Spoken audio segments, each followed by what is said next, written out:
their investigation into the warehouse fire early Tuesday morning. Okay, my bad. I had to come back because I still see that I have more on my more of them that I had put up in my memory, and this is one of them that I had that's on my list to go through on the week. Now, why is the white boy wrong? Why he wrong? Because it's more people that work at that plant besides from himself. So not only do he do something that caused all this damn damage, he put all them other workers out of work too. They got bills to pay just like everybody else.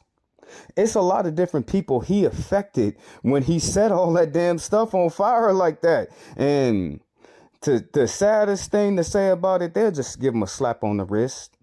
They say they investigating and they gonna give. I don't think so. You know what I'm saying? I don't think so at all. But he affected the lives of all them people that live in that area. You know what I'm saying? They had to sit up there and breathe in all that toxic fumes coming in from that plant being set on fire like that.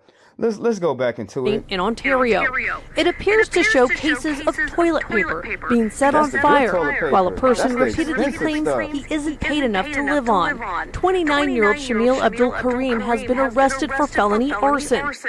Ooh, you ain't a white boy? Oh, your ass is going to jail. You Arabian, you Indian, and you gonna come over to this country and do that? You know what I'm saying? What the hell is your dumb ass thinking? You know what I'm saying? Like, Police damn. say he was working at the warehouse through a third-party company. Investigators say they are reviewing the video, but have not confirmed whether the person is Abdul Karim for the massive blaze that destroyed the more than 1 million square foot facility. Firefighters were able to contain the blaze to the building and no one was injured. Fire officials tell us arson was suspected almost immediately based on how quick the fire spread inside the facility. We spoke to a co-worker who told us he had just met the suspect moments before the fire broke out. Billions of dollars being lost. You sit there and you complain about your job. Go get a better one. You know what I'm saying? Go get a better one. You sitting there complaining. You should be thankful that you're able to work. You able to pay your bills? I know you ain't able to pay all of them, but all them other people are affected for this one person. They said it only takes one person to ruin a whole batch. But instead of him getting another job, working 2 jobs, going to trade school, getting some more education, go to trade school, get a truck driver, do plumbing, do something. You know what I'm saying? You're going to sit up there and put the livelihood of all them other families, all them other people that work at that facility. Now, what is the overall look at things of this again? Will they build that factory again? Probably not. Will they cut their losses in the insurance? Probably so. But when they come back, they prices on that product is going to be even more. When they open up the new facility, it's going to be even more harder for people to get a job up in there. They're going to be looking at machines. If we have people up in here that have set all this on fire, won't we just go to automated and make the robots do the damn jobs, and we can cut out the middleman right off the middle of them because we don't have to hire him. So he affects more than just himself. He can go sit up in that prison for 10 years for arsony all day long. But them other people are going to have to feel the wrath of that because they got to come up with their mortgage. They got to come up with their rent. They got to come up with the money that they got to spend to get gasoline and pay their insurance and get food and make sure that their kids got clothes on their back. So to me, it's a cowardly move of what that individual did. He didn't wait till late at nighttime and, got a truck, filled it up with toilet paper pallets and sold them. You know what I'm saying? You sitting over there complaining about money, get another hustle. Damn. No suspicion that it was him. Actually, he was missing. So everyone was trying to find him. Everyone was blaming the robots at first. We were almost 100% sure it was the robots. Until... You know damn well it wasn't no damn robot that did all of that. You know damn well it wasn't no damn robot. Until we seen that video, of course. Definitely it was uncharacteristic fire. Just the fire behavior that they were experiencing inside and the rapid spread of that fire for such a large building. To move that quickly, it definitely pushed our firefighters into that defensive operation. And that was one indication that it could possibly be an arson of nature. In the final clip of the video, it appears to show a corridor of the warehouse in flames, with the person stating, "There goes your inventory." More than 24 hours later, the fire is still smoldering. It's created a thick haze of smoke and ash in the immediate area. Now, this is a much local story right here, but I had to cover it because I'm so proud. I'm so proud of our sister because she was actually able to buy a Kroger's restaurant. That's a lot. That's like a chain, like any other chain, like McDonald's and Burger King and Pizza Hut. That's a big chain right there. Sister, she hecka smart. She had to save her money for a long time, but she went into business now. Okay, now she go into business. She has a prosperous restaurant, but the only thing that is setting her back is these badass little children. You know what I'm saying? And this is an epidemic across any state, anywhere in America.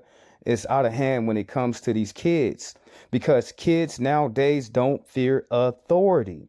When does it come to a point to where we actually have authority over these children and they got to act right?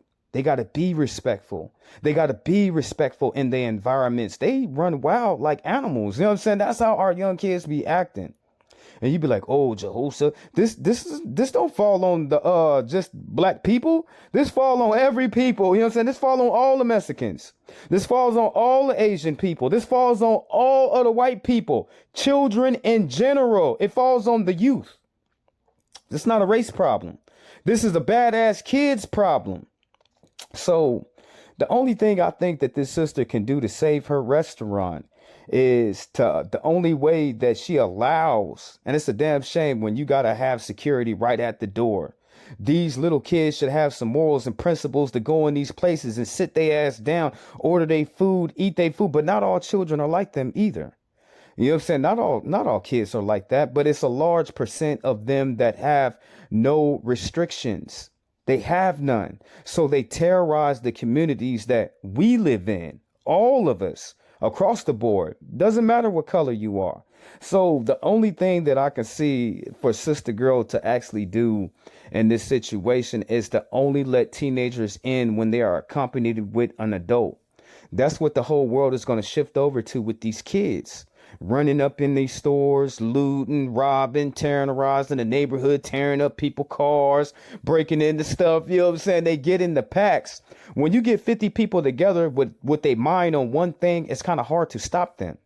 That's 50 people with a mind on one thing, and that's to terrorize the damn neighborhood. It's kind of hard to stop them. So the only thing that I can see, and this has been a recent thing that's been going on with baby girl in her store. You know what I'm saying? This has been a recent thing in Chicago and Illinois that she has been dealing with these badass little kids getting off of school, going up in her restaurant and terrorizing the patrons and the people in the damn. Y'all want to go to a restaurant? Y'all want to go to McDonald's? We see it all the time in Chicago.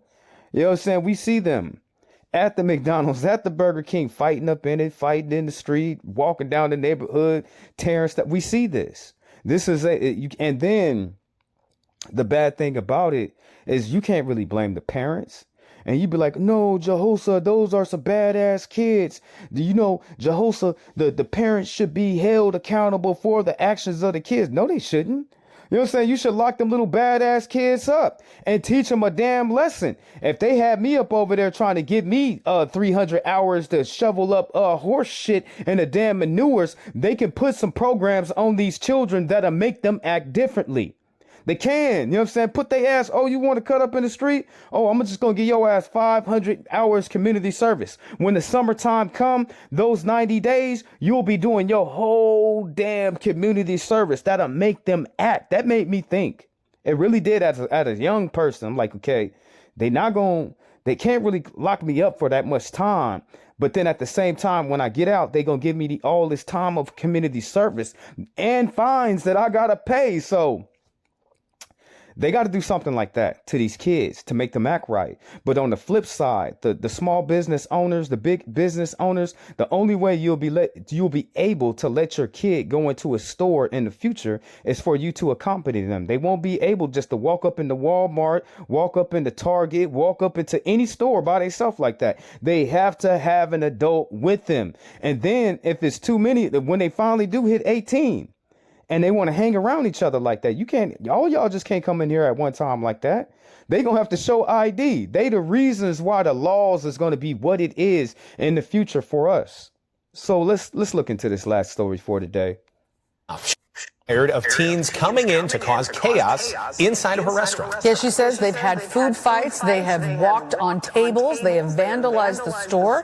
So after posting video of some of the incidents online, the owner received help from community leader Early Walker, who called on parents to step up and take responsibility. Christian Farr has that story. What the hell can the parents do? They got to go to work just like everybody else. They get at home at a certain time. Their children is supposed to be home. How can you have authority over another autonomous being?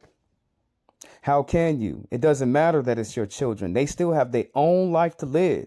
But when you take that law book up, you place it in your hand and you throw it right at the forehead of these little badass little children, I'll bet you they change their ways. They gonna have to. Don't nobody want to go to no damn summer camp. Juvenile summer camp detention. Don't nobody want to go serve no 300 damn hours of community service picking up trash and picking up litter. You know what I'm saying? So to me, that's the first thing Brandon Johnson, if I was the mayor of Chicago, that's the first thing I would have did to these badass little kids. You want to cut your ass up out in the middle of the street? You want to show out all out in the street? Y'all just joined the trash crew. In Asia, all of the communities come out in the rural areas because you have the cities, you have the major cities, then you have the rural areas, just like Africa. You got the major cities, and then you got the rural areas that will be considered the bushes. You know what I'm saying? In the bushes, just like the forest. Same thing in Asia. One day out of a week, the whole town get together and they just walk through their city and clean up all the damn trash. When Monday come up, ain't no trash nowhere. That's what we should do to these little badass kids. We should put them on a detailed cleaning crew. Me, I'm ruthless. I'll make their little ass clean out the sewers. I want them to smell like shit going home so they could think about what the hell that they done did and their behaviors. You know what I'm saying? So if I was your mayor, Brandon Johnson, if your mayor was Jehoshaphat Israel, that's the first thing I would do to any kid that want to be out in the street showing their ass. You got to go clean up the gutters now. You have to. Smells like shit. That's on you. You got to go clean up every single piece of trash on the street. And it's trash everywhere. You know what I'm saying? This ain't California. You don't really see trash in the streets because they make people make money off of trash. What do you mean, Jehoshaphat? They sell their trash. That's why there ain't no trash in the streets like that. In Chicago, they don't recycle.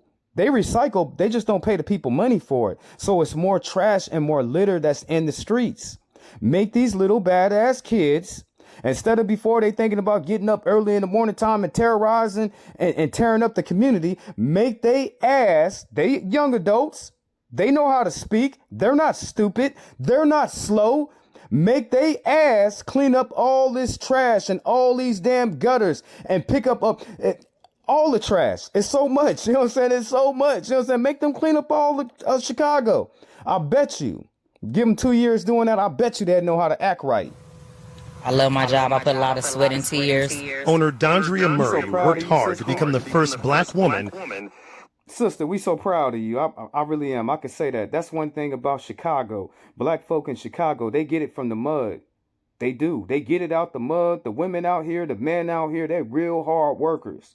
We're not talking about the culture of the element of destruction. That's found in everybody. You can't just blame one city, one state. You can't do that. But one thing that I do know about Chicago, the black working class out here in Chicago, I'm so proud of them for the things I've never thought that I would ever see in my life. Coming from where I come from, a black woman that owned a name brand chain restaurant. You know what I'm saying? It's black people that ain't never seen nothing like that before. To own a Culver's franchise restaurant, which is located in South Suburban Madison. But her pride turned to disappointment when she had to make this post. I made the post because I have been trying to get the kids to behave at my restaurant. The ongoing problem would happen when students got out of school and would then gather at her Cicero Avenue restaurant. They come in inside the lobby while my guests are trying to eat. They're being disrespectful. They're having food fights. They're tearing up the bathrooms. They're basically being disruptive. This is not an administration problem. This is not a... And I always wondered when I go into different places, why is so much, when you go into the public bathroom, it be all tore up. It be the kids be up in there doing that. You know what I'm saying? They be sitting up there writing on the walls and scratching up all this stuff and ripping all this stuff down. And you can't blame their parents. You can't say, oh, Jehoshaphat, they ain't got no home training. No, that's a choice. Remember, it's only good and evil in this world. You either right or your ass is dead wrong. You either rich or you poor. You either dead or you alive. You either healthy or you sick. You either dumb or you smart. That is a choice. So you cannot sit up here and tell me that you're going to blame them people, parents. When half of their parents go to work and put a roof over their head and make sure that they living good. It's just the fact that their children make horrible decisions that we should hold them accountable for. A steep problem. This is a where are the parents problem. Businessman and philanthropist Early Walker saw Murray's post and echoed a message that the restaurant owner put in her original post. That's the same equivalence of me going out here and me robbing the store. So I robbed the store, so you lock up my kids for that? That doesn't make any damn sense. I went into the bank. I had the gun. I put it to the teller head. I told him to fill the bag up and I got on. So my kids, my children have to go to jail for what I have done? That makes no sense. Parents need to speak to their children about this issue. There's nothing the mayor can do. There's nothing the city can do. There is nothing any city officials can do about other people's kids. Brother, I know you just didn't say that. You said our mayor can't do nothing about it. You said the police can't do nothing about it. You're lying. You know what I'm saying? You lying. And it's all different type of work details and work camps and work crews and cleanup crews that you could put these little badass kids on that's going to make them fly straight. You don't have to fear them so much. You got to put their ass to work. The same work that we had to do. The only person that can control these kids are the parents of these kids. The original post and Walker's video caused parents to step up. Why the parents can't do nothing? Because they can't go upside their kids' head or they'll end up in jail. Change that law for us. And then you can say that it's our fault. Change that law. Quit bringing the CPS people out to people damn homes. Quit doing all of that goofy stuff and let the parents be the parent. You can't tell a parent that he could be a parent, but he can't halfway be the parent, but he gonna be reliable. That makes, once more again, no sense. And bring their children to the restaurant and offer an apology to Murray. And village officials also offered their support by reaching out to area schools. We made sure that we had connection with our schools and that they were involved in what we do. The parents are being proactive. They're working with us, and we're going to continue to do that. I know that parents are coming together, you know what I'm saying, to have my back when it comes with the kids, so it's a good thing. Early Walker's help for DeAndre Murray's Culver's franchise here in Matteson has not ended simply with that post. He also has something planned for this weekend. On Saturday, we're going to, from 11 to 1, I'm asking the community to come out and support. We want to make sure that we're showing her we're behind her and not just telling her. In Matteson, Christian Farr, NBC5 News. Okay, that's my 5 disturbing. I'm sorry, y'all, that I had to break it up in those 1 points, and I'm sorry I didn't put it all on the same thing. But y'all get my drift. This is my disturbing news of the week. We just be back here next week with it all over again, God willing. Okay, peace and blessings be to your night. Glory, glory to the eternal, forever living God.